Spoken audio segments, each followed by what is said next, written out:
All right, so you can see what I can see. I can barely see that. Anyway, we're here to talk about universal precautions.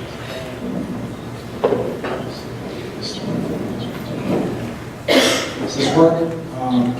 So basically, universal precautions are defined by the CDC as a set of precautions that are designed to prevent transmission of blood-borne pathogens. So what the heck are those? Such as human immunodeficiency virus, HIV, hepatitis B virus, or HBV, and hepatitis C virus, or HCV. There are others, but we're not going to get into them. But basically, universal precautions is based on the concept that everybody and anybody is potentially infected. So we have to treat all exposure to any blood or blood products as possibly infectious exposure.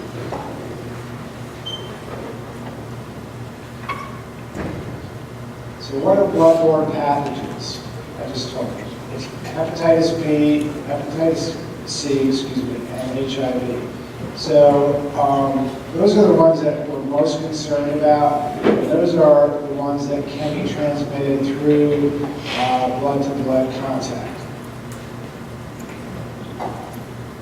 It can cause disease, and the disease sometimes can lead to serious illness and or death.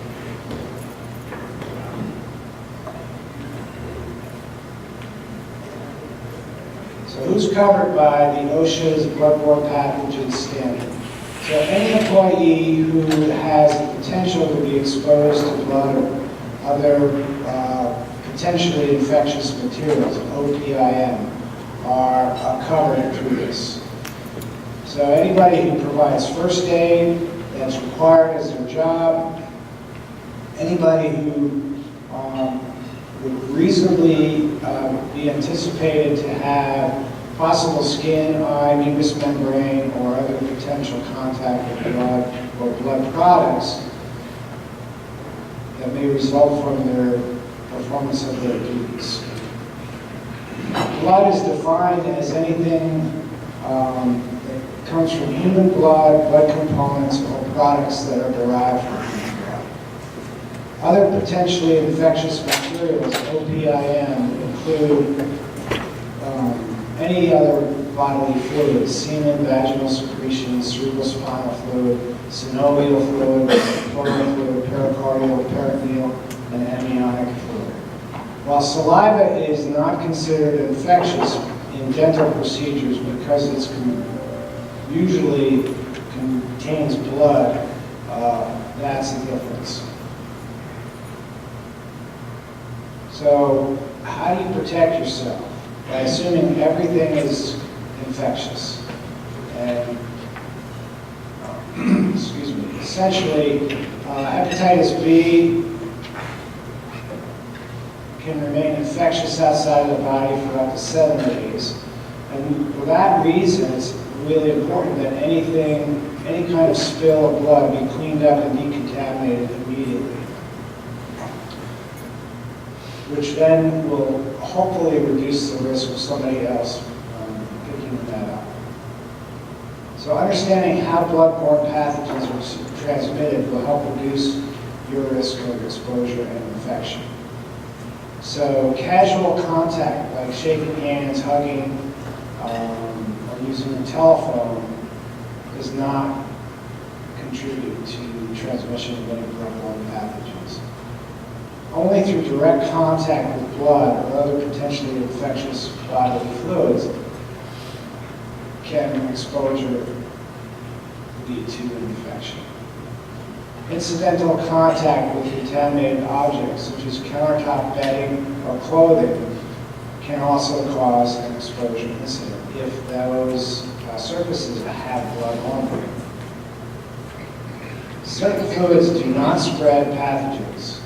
And those are sweat, saliva, urine, and feces. However, if any of those are tinged with blood, they can be potentially infectious. So you need to treat any and all bodily fluids or bodily materials as potentially potentially infectious.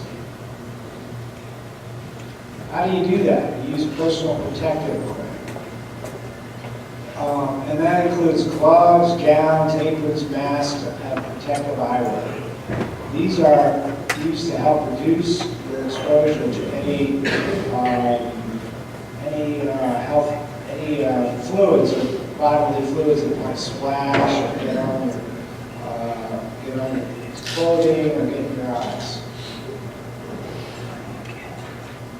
Other methods to prevent injury are by using sharps containers and avoiding recapping needles, scalpels, anything that's sharp that can go through a glove. The glove is not going to protect you.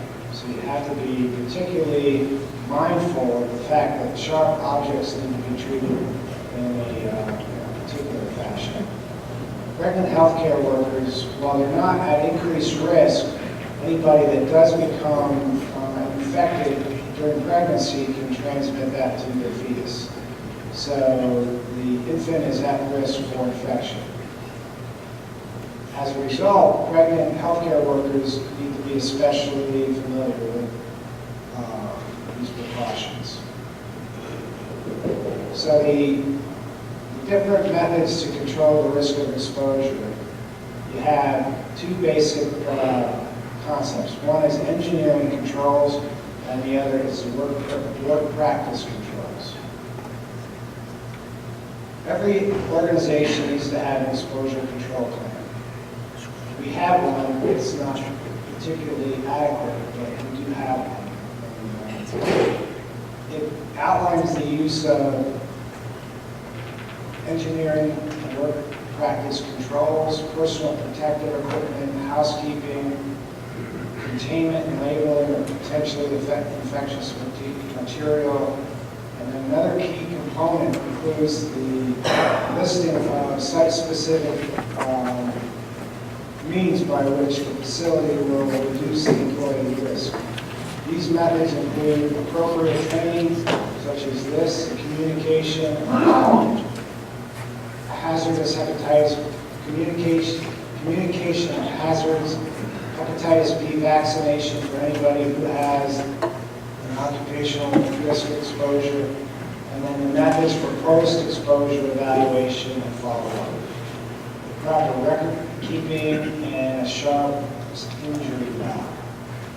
So keeping track of exposures and follow-up on post-exposure is a part of this plan. It also needs to describe procedures for investigating and evaluating the circumstances surrounding an exposure incident. Quickly provide effective follow-up care to the exposed employees. The investigation will also help each site team learn from accidents and establish new measures to prevent them from happening again. A written ECP must be accessible to all employees.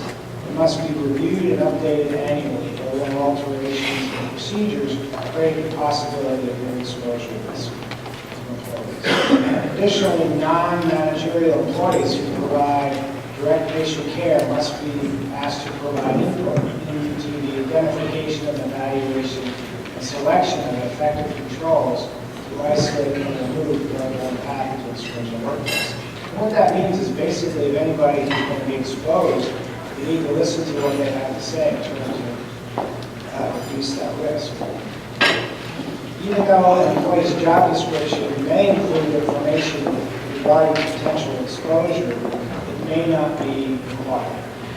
The employee's exposure control plan must identify all specific procedures an employee performs which may expose them to blood-borne pathogens. So the methods to control the risk of exposure, the recommended infection control concept called universal precautions advocates everyone's blood and bodily fluid to be considered potentially infectious. This eliminates the difficulty in determining the risk. So you don't have to say, well, is that guy got HIV, is that guy have Hep C? You just have to look at everybody as they all have so you protect yourself by using the universal precautions, which are the gowns, the gloves, and the personal protective equipment. Of the three major pathogens, Hep B is the most contagious. Approximately a third of individuals that are exposed to hepatitis B virus will become infected. Of those exposed to hepatitis C, only 2% will become infected. Comparatively speaking, HIV is much less contagious, although it carries a much greater fetus associated. About a third of a percent, or 1 in 300 people exposed to HIV will contract the disease. Despite these statistics, every exposure has a potential to transmit a bloodborne infection, and it must be considered significant. So you have to have appropriate control methods. These are the fluids which do contain pathogens and can transmit infections. Wearing disposable gloves can help protect from accidental exposure to bloodborne pathogens. Other exposure controls include engineering controls such as sharps containers, and they need to be regularly maintained, and when they get filled up, they need to be replaced with empty ones. And there needs to be a regular schedule of maintaining the sharps containers. Other practice controls include the work practice control, which is safe work practices which eliminate eating, drinking, smoking, applying makeup, lip balm, or handling contact lenses in any location where there's a potentially infectious material. So that means break rooms cannot have blood bags. The break room cannot have any of the things that we collect from the patient, such as different vials of blood or elastins. And really, practice of eating in any clinical area has to be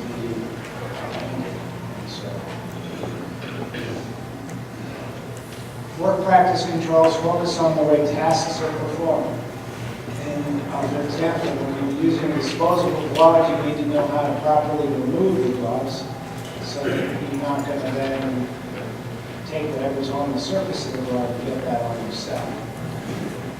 Another work practice control is handling sharps and needles, which is to avoid recapping needles and not trying to replace any caps on any kind of sharps at all. Everything that is used that has a sharp surface needs to be placed directly in the sharps container. The other important component on the personal protective equipment is eyewear protection. Plastic eyeglasses need to be worn in any kind of situation where there could be splattering or splashing of any potentially infectious material. And that's particularly applicable in the case of emergency resuscitation. All kinds of things work, and all kinds of stuff can happen. Basically, work practice controls are just all about how tasks can be performed to minimize any exposure. So non-occupational bloodborne pathogens are most commonly transmitted through sexual contact or sharing of hypodermic needles. Occupational bloodborne pathogens are most commonly transmitted through puncture wounds from a sharp or a contaminated object, and splashes of blood or other bodily fluids. So to summarize, universal precautions are a method to reduce transmission of bloodborne pathogens by assuming all bodily fluids that contain blood may contain blood. Bodily fluids that contain blood or may contain blood are potentially infectious. The essential components of universal precautions include personal protective equipment, workplace engineering controls, and work practice controls. I'll give you a little quiz here. So, What is the key component of universal precautions? A, personal protective equipment. B, employee safety. C, needles. D, blood. Anyone?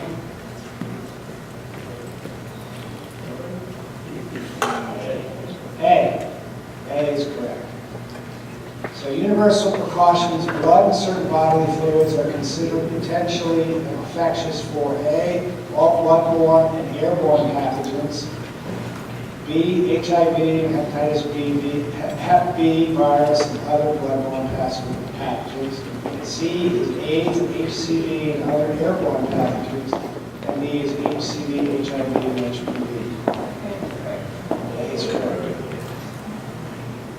All right, so recommended infection control concept called universal precautions advocates everyone's blood and bodily fluid be considered A, not harmful, B, potentially non-infectious, C, potentially infectious, or D, non-infectious.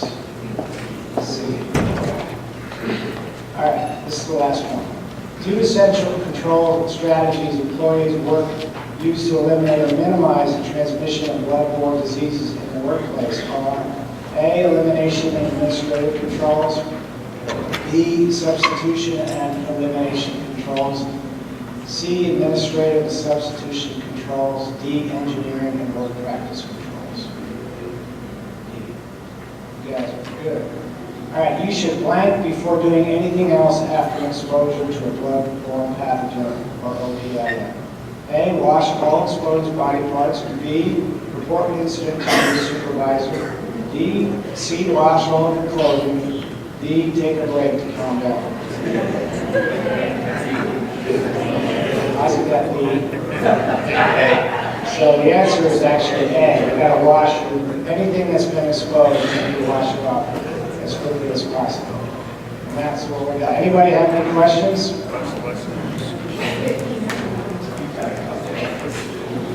I'm sorry it was so dry. I'm sure a lot of you guys are just falling asleep. It's the real deal. You got to be mindful. If you're in a situation where there's blood and anything else, you got to protect yourself. Blood equals potential